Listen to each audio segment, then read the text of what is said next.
Menteri Dalam Negeri Tito Karnavian menjadi inspektur upacara di acara peringatan Hari Ulang Tahun ke-10 Kaltara pada Selasa 25 Oktober.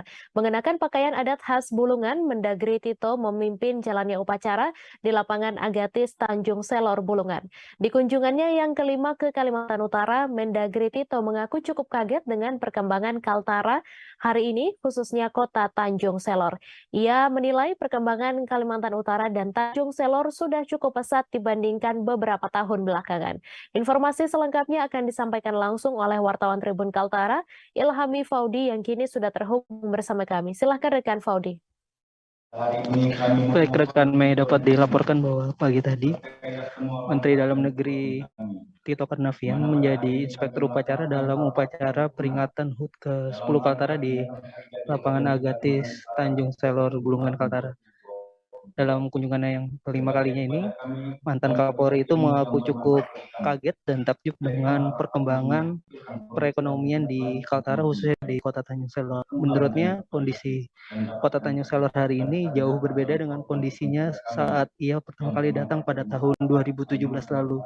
Menurutnya perkembangan cukup pesat ini ditandai dengan pembangunan beberapa fasilitas yang ada di Kota Tanjung Selor, termasuk pembangunan hotel dan juga pusat perbelanjaan yang ada di Kota Tanjung Selor.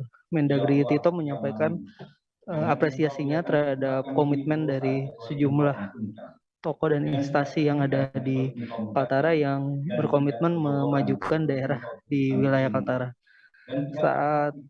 Selain itu, Mendagri Tito juga berharap komitmen ini terus dilanjutkan oleh segenap masyarakat Kaltara, termasuk tokoh adat dan tokoh masyarakat, dan juga unsur dari TNI Polri yang ada di Kaltara.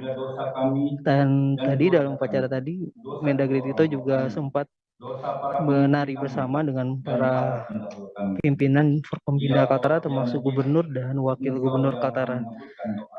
Kemudian ketika ditanyakan mengenai rencana pemekaran Kota Tanjung Selor, Mendagri Tito mengaku belum dapat melakukannya lantaran terbatasnya kondisi keuangan negara hari ini. Menurutnya, rencana pemekaran daerah otonomi baru belum dapat dilakukan dalam waktu dekat mengingat keterbatasan anggaran yang dimiliki oleh negara.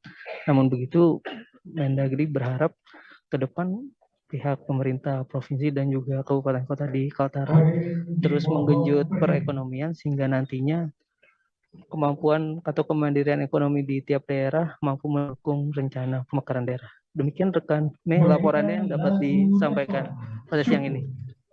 Terima kasih rekan Faudi atas laporan Anda. Selamat bertugas kembali.